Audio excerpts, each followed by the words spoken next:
pessoal, bem-vindos a mais um vídeo da nossa sequência de metodologia qualitativa. Vamos tratar agora de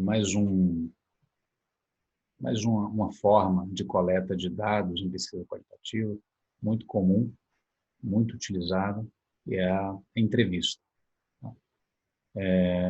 Assim como a pesquisa documental, que é objeto de outro vídeo, entrevistas são muito utilizadas nas ciências sociais. E na administração pública, especialmente, também. Porque, normalmente, se procura entender o que acontece dentro das organizações por meio de um contato direto, de uma interlocução com os agentes públicos, com os comandos das instituições. Mas, mesmo fora das instituições, as entrevistas são muito úteis para tentar captar a percepção e o conhecimento dos atores que estão envolvidos diretamente com algum fenômeno de interesse do pesquisador. Tá? Então, vamos tentar evoluir, conversar um pouco sobre esse tema, seguindo a mesma linha dos vídeos anteriores, ou seja, como é que nós podemos pensar a entrevista como um processo estruturado, como um processo organizado. Esse vai ser o nosso objetivo aqui nesse vídeo. Então, vamos lá. Maximizar novamente a tela. Vamos lá. Bom, partindo da questão mais elementar, a definição, o que é uma entrevista? A entrevista é definida aqui como um processo de interação social entre duas pessoas, na qual uma delas, o entrevistador, tem por objetivo a obtenção de informações por parte de uma outra pessoa, que é o entrevistado. Então, na verdade, aqui o entrevistador, como vocês vão ver adiante, na maior parte do tempo é o próprio pesquisador. Há algumas possibilidades que fogem a essa regra, mas, em geral, é o próprio pesquisador que realiza a entrevista. Tá? Então, para que servem as entrevistas? Elas são muito úteis quando nós precisamos, ali para os nossos objetivos de pesquisa, mapear práticas, crenças, valores, enfim, questões relativas a contextos sociais específicos e bem delimitados, em que os conflitos ou contradições não estejam claramente explícitos. Então, pensando de novo aqui na administração pública, que é a nossa área de estudo, o desenho institucional, as regras, as leis, o que sai publicado no Diário Oficial da União, por exemplo, nos dão muita informação rica sobre o funcionamento da instituição. Assim como nós podemos ter informação também olhando para o orçamento daquela instituição. Mas muito do que acontece ali dentro fica guardado na memória dos agentes. Essa memória institucional, muitas vezes, está na memória do próprio agente. E o processo de entrevista nos permite extrair essas informações com muito mais detalhes e triangulando ali com a pesquisa documental e com outras fontes, nós conseguimos ter uma visão muito mais abrangente sobre o fenômeno que nos interessa. Por exemplo, eu quero estudar processo de tomada de decisão numa agência reguladora. Ora, então você tem ali nas normas, você sabe como é que a estrutura é formada, quais são os prerrogativos de cada agente, como é que o colegiado é formado, mas as relações subjetivas entre os diretores, por exemplo, da agência, nós não temos. A não ser que nós acompanhemos de perto, como é possível fazer na etnografia, ou, se não tivermos condições de fazer uma etnografia, um acompanhamento mais constante, nós podemos conversar com as pessoas, entrevistá-las, para tentar captar um pouco do conhecimento que elas têm sobre essa vivência, sobre essa troca mais subjetiva que acontece dentro das organizações. Então, só para dar alguns exemplos para vocês de uso da entrevista dentro das ciências sociais aplicadas, de uma maneira geral. Tá? E se essas entrevistas forem bem realizadas, bem aplicadas, elas podem, de fato, dá um passo muito grande dentro da pesquisa para coletar informações profundas, inéditas e que muitas vezes, né, passam sem nenhuma relevância, sem nenhuma importância, ou até mesmo nem são vistas por outros meios. Tá? Agora, veja, se ela for bem aplicada. Tá? Então, a gente vai conversar aqui nesse vídeo sobre como tentar aplicar bem essas pesquisas. Bom,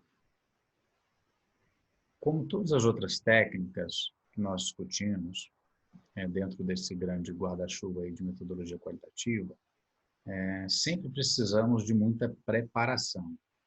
Então, para as entrevistas, nós temos que seguir várias condições se nós buscamos, de fato, ali otimizar o nosso tempo e também o tempo do nosso entrevistado, não podemos esquecer disso.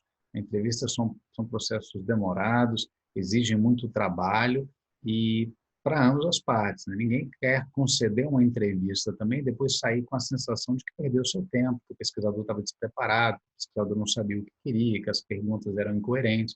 Então, a gente tem que fazer um planejamento como nós faríamos em qualquer processo de investigação. Tá?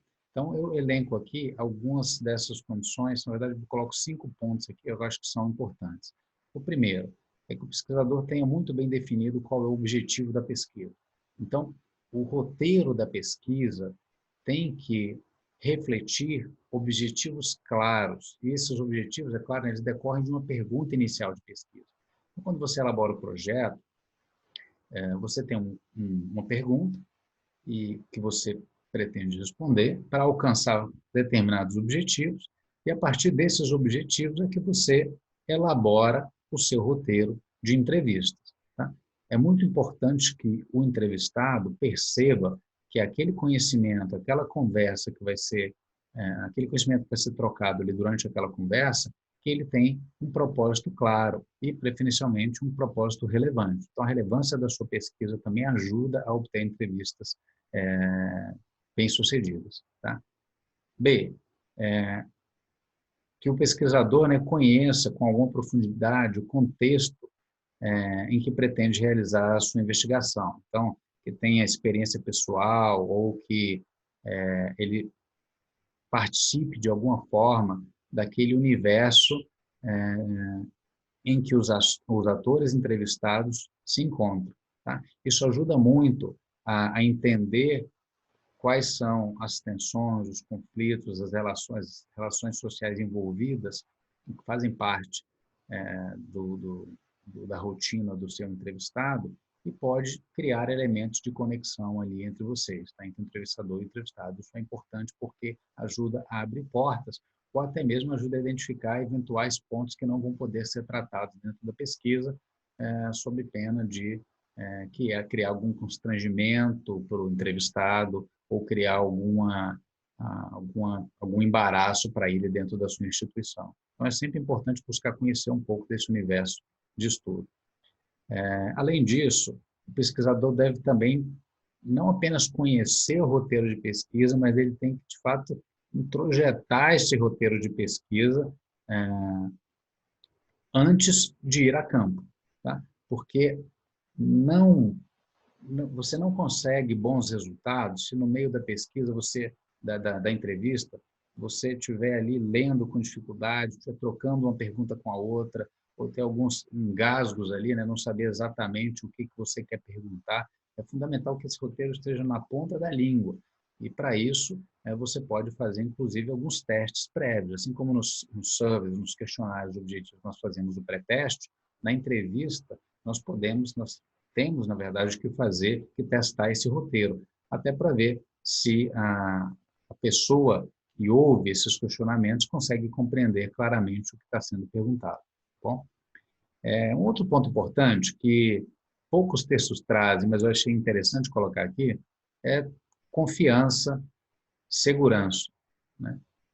Se você acredita que a sua pesquisa é importante e que aquele entrevistado também tem contribuições importantes, provavelmente você vai conseguir resultados melhores.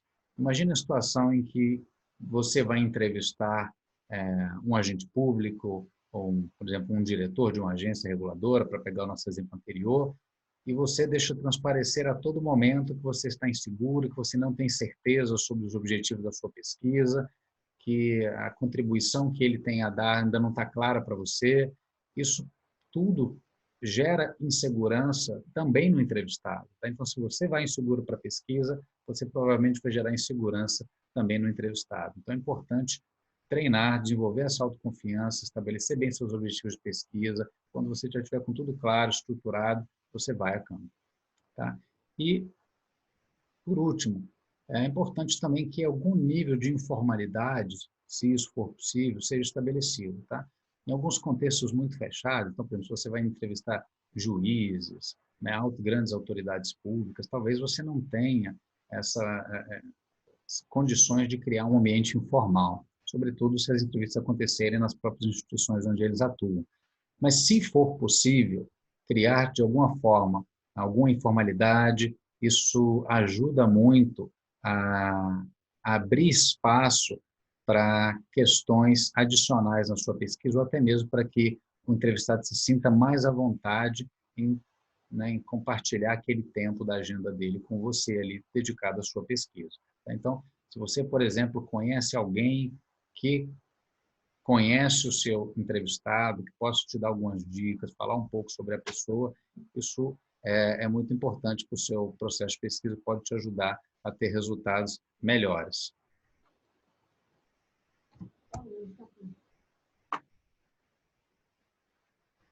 Seguindo, nós temos agora os tipos de entrevistas. Né? A entrevista que eu começo aqui, o tipo que eu coloco inicialmente para vocês é a pesquisa estruturada. Mas já antecipo aqui também que nós não vamos tratar de todos os tipos possíveis de entrevista. Tá? Vamos falar dos mais comuns e os mais utilizados pelos nossos alunos e dentro da área de administração pública, seguindo os objetivos e as áreas de atuação que vocês mais, que interessam mais a vocês, dado o histórico que a gente tem no programa. Tá? Então, a primeira delas é a pesquisa estruturada. O que é uma pesquisa estruturada? Desculpa, uma entrevista estruturada. É aquela que é elaborada mediante um questionário completamente fechado, ou seja, as perguntas são previamente formuladas e a gente não deixa opção ali para que o entrevistado fuja delas, fuja daquele contexto. Tá? O principal motivo para esse cuidado, né, de uma estruturação detalhada é permitir uma comparação maior entre as respostas de diversos entrevistados. Tá? Então, a gente precisa saber, se a gente quiser fazer uma grande comparação, que as eventuais diferenças nas respostas decorrem dos próprios entrevistados e não das diferenças no nosso instrumento de pesquisa ou nas várias possibilidades interpretativas que nós damos aos entrevistados. Então, por isso, essa padronização ela é buscada nesse tipo de pesquisa. Tá? A entrevista estruturada ou um questionário, né, no caso desse tipo de instrumento, é geralmente utilizado nos censos, nas pesquisas de opinião, pesquisas eleitorais, pesquisas de mercado, enfim, várias outras. Então, é aquele instrumento típico de pesquisa, que normalmente com questões de múltipla escolha, às vezes pode ter ali alguma questão aberta, mas, como regra, as questões são muito mais objetivas, com possibilidade de respostas já previamente enunciadas. Tá? Algumas das vantagens desse tipo de entrevista é que nem sempre ele exige a presença do pesquisador. Né? Então, eu falei para vocês que tinha algumas exceções.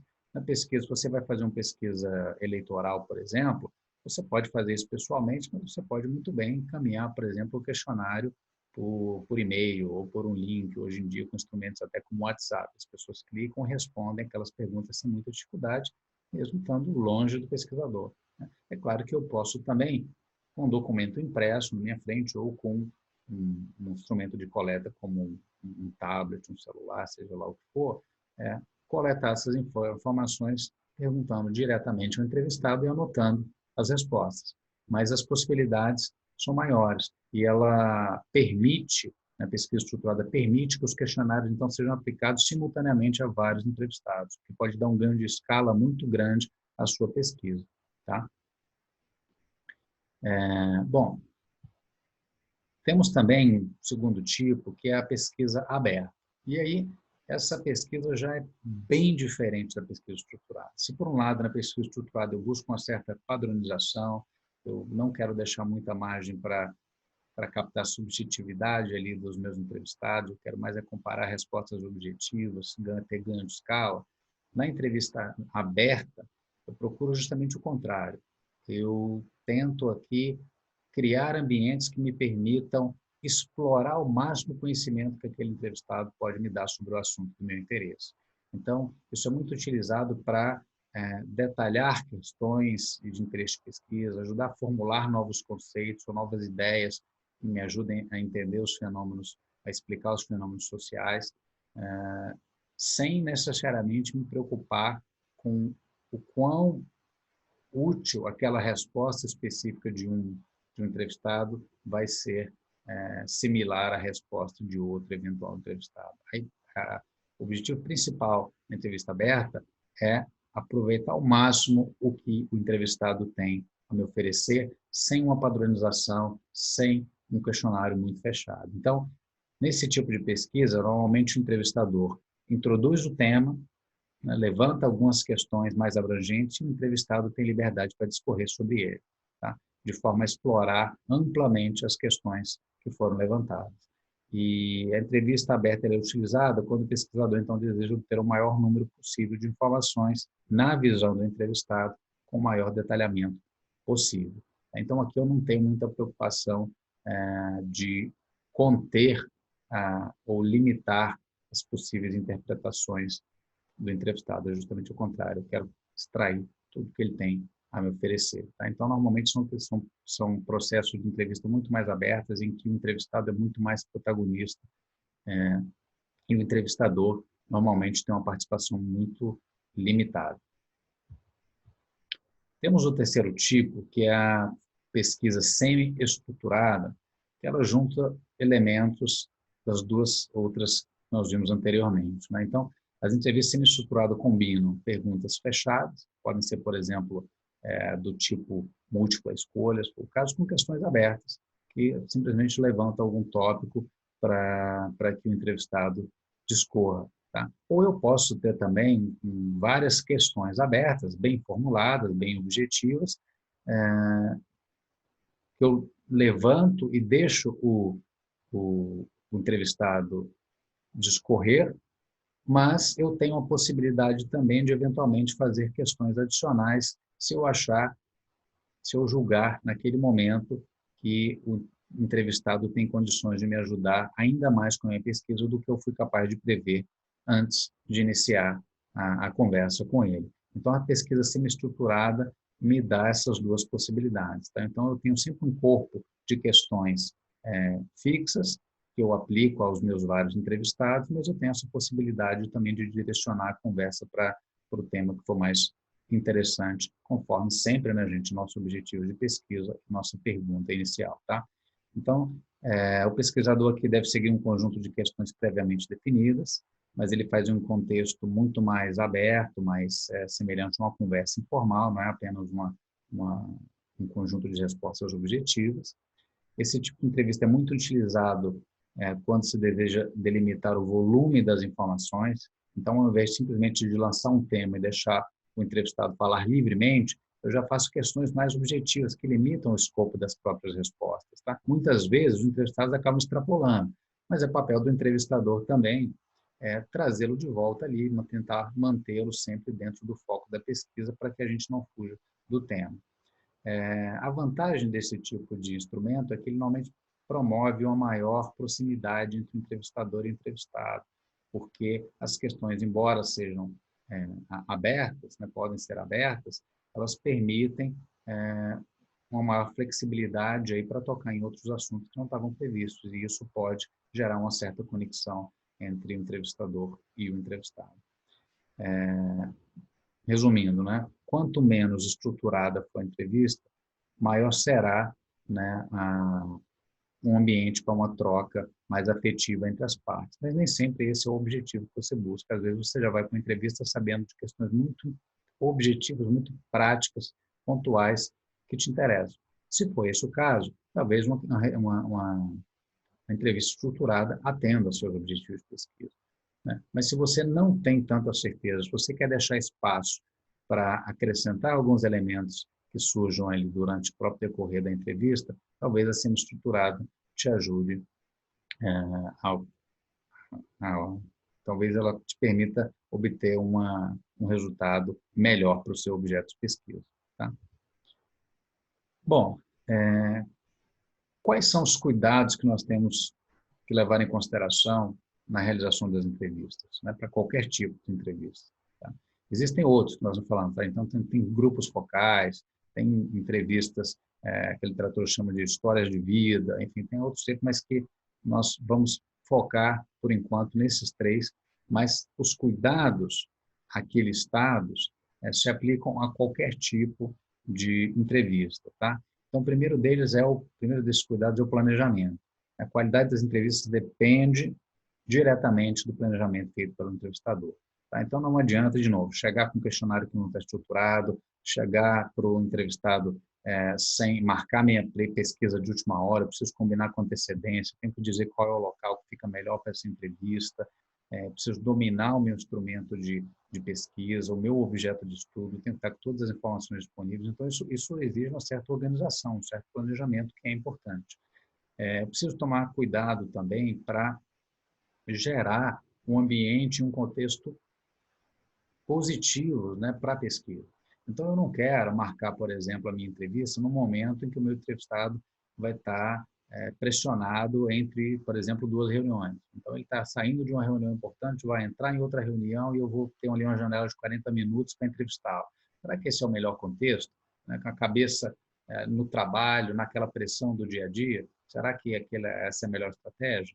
Ou até mesmo o local, né? Será que se ele for falar, se o objeto da entrevista for a organização em que ele trabalha, será que ele vai se sentir à vontade para falar abertamente da organização, inclusive criticá-la dentro do seu próprio gabinete? Será que não é melhor marcar um local neutro, que não tenha ali todos aqueles símbolos, né, que o remetem ao ambiente em que ele se encontra, né? Então, o ambiente, a criação de um ambiente adequado para a pesquisa também favorece um resultado melhor. Tá? E sem contar que isso ajuda também o entrevistado, né, a ter mais confiança na participação da sua pesquisa. Tá? O envolvimento pessoal do pesquisador também é fundamental. Então, veja, por mais que você tenha recursos, vamos pensar numa pesquisa financiada por uma fonte externa, é importante que as pesquisas, que as entrevistas sejam realizadas diretamente pelo próprio pesquisador, sempre que possível. Tá?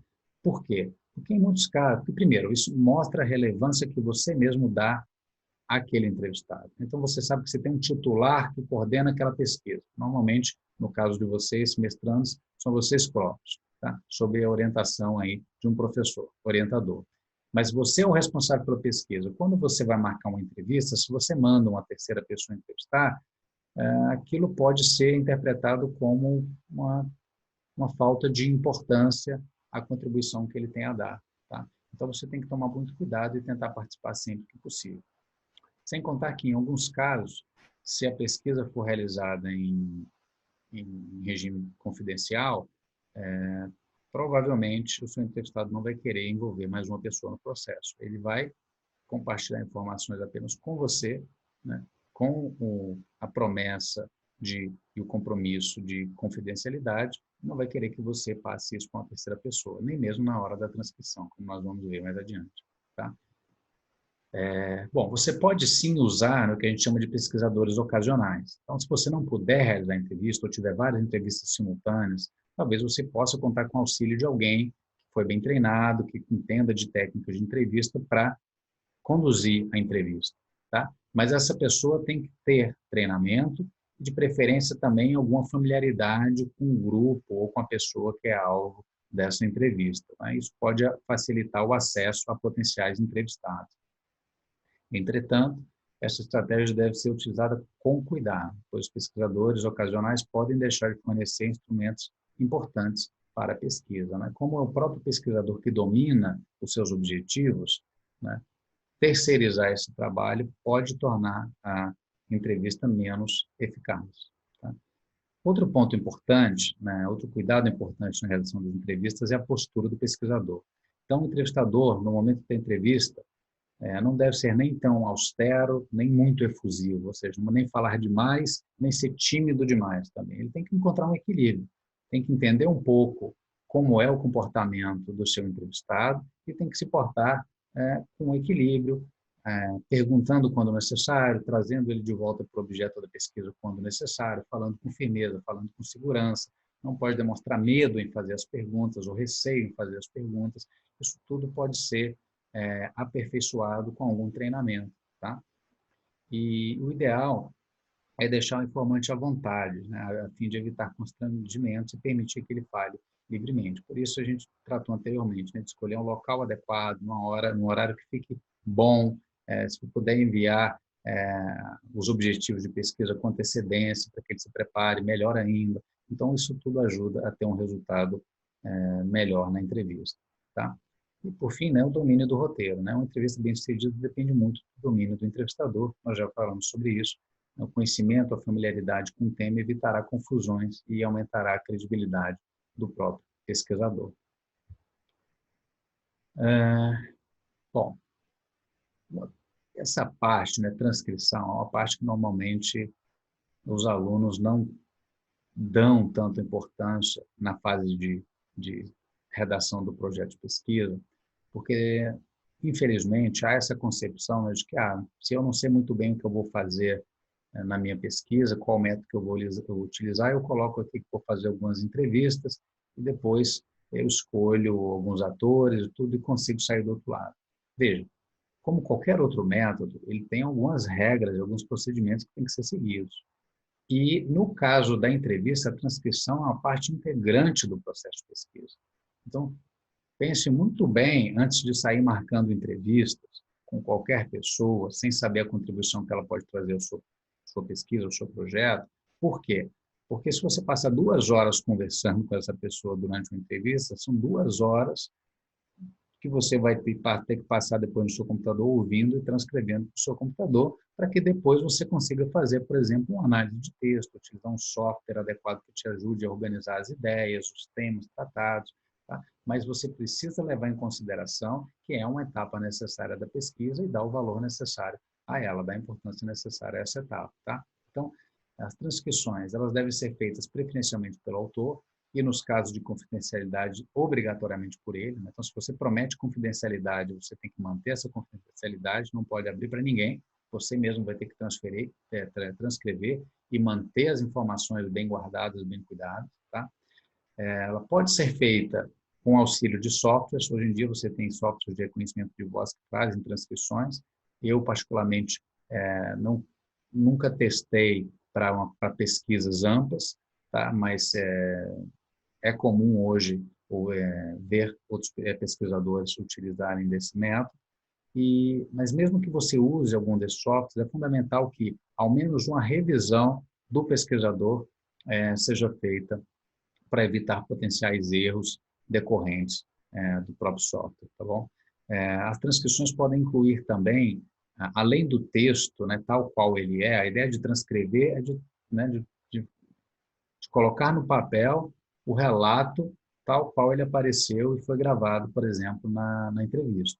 Mas você pode incluir gestos, marcadores ali no texto em que indique que naquele momento ali houve gesticulação, houve uma mudança de humor, ou houve uma agitação do entrevistado, porque isso tudo ajuda a entender um pouco mais do contexto, dos sentimentos do entrevistado em relação àqueles tópicos que ele estava abordando. Tá? É claro que nem toda entrevista vai ser transcrita. Por exemplo, se você não tem autorização para gravar, então você não tem um objeto depois para ser transcrito.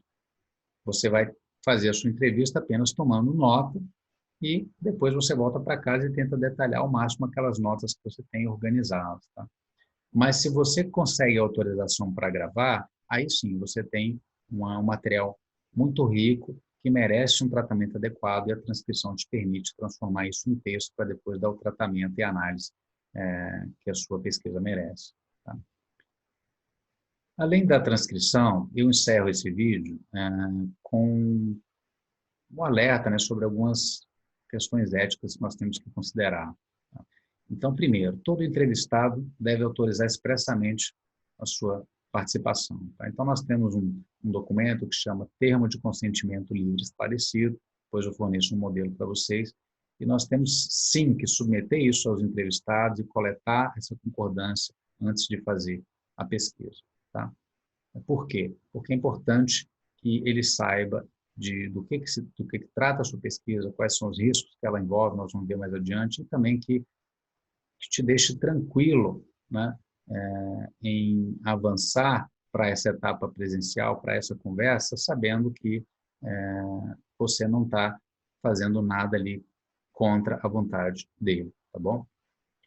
Então, o entrevistado tem também a opção de escolher se ele quer participar de forma anônima ou se ele quer ser identificado na sua pesquisa. Essa é uma opção que você tem que permitir a ele, né? Até porque, dependendo da sensibilidade de algumas informações, se você não fizer a pesquisa de forma anônima, talvez você não consiga extrair ali as informações mais importantes, porque a identificação do entrevistado pode gerar represálias, pode gerar consequências dentro da organização em que ele trabalha, por exemplo, ele pode não ficar à vontade de falar abertamente sobre o assunto. Então, a participação anônima muitas vezes nos ajuda a chegar mais perto daquela informação que a gente quer encontrar na pesquisa. Tá?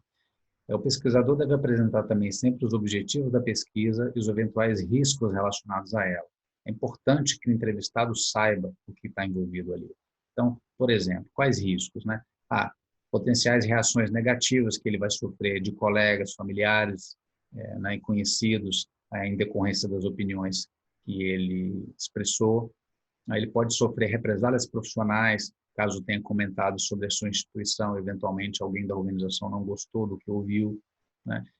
Mas pode também haver uma série de riscos mais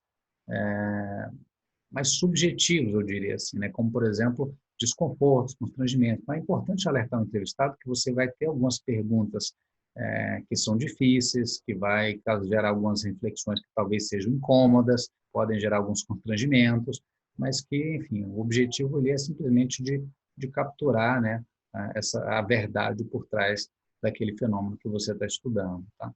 E isso tudo isso deve ser incluído aí no seu termo de consentimento livre esclarecido para que o seu trabalho fique correto, bem feito para você, mas, sobretudo, que garanta também a segurança do entrevistado. Né? Então, nós não podemos colocar as nossas fontes em risco de maneira alguma. Bom?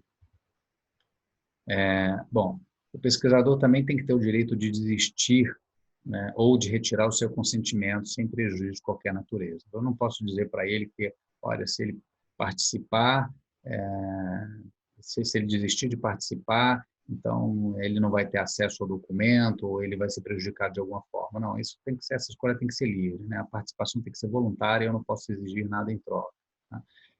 O acesso ao relatório final do trabalho científico também deve ser entregue, ou pelo menos tornado disponível ao entrevistado antes da publicação, para que ele tenha condições de avaliar como que a contribuição dele foi incorporada ao texto final e ver se ele concorda, ver se ele aponta alguma coisa diferente, se ele discorda de algo que foi colocado ali, e você, enquanto pesquisador, tenha tempo de corrigir, de fazer os ajustes necessários, eventualmente até retirar algum trecho que ele julgue importante deixar de fora, tá bom?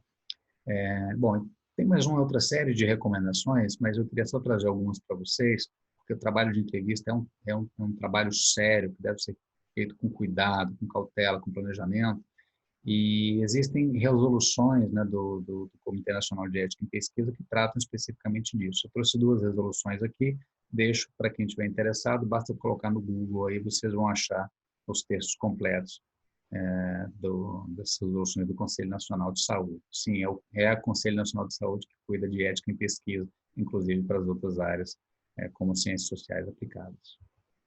Bom, gente, é isso. Acho que esse vídeo até ficou um pouco mais longo do que eu gostaria, mas acho que os pontos eram todos importantes para que a gente avance aí da disciplina. Tá bom? Muito obrigado. Então, até o próximo.